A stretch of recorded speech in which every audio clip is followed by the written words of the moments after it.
want to show you how to cook a Tawa Macchi. It's a fillet of sea bass with subtle hints of carom. It's fresh and enlightening. Let's go!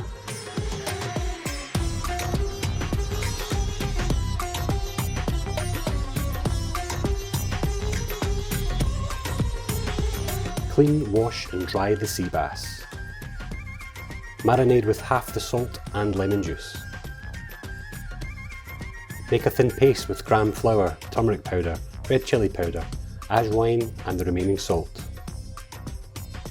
Soak the sea bass in the sauce for 30 minutes. Heat a griddle pan with the oil, put the sea bass on the griddle with the non-skin side down and cook for 1 minute. Turn over to the skin side, increase the heat and cook for a further minute. Serve in a fresh salad bed with lemon wedges.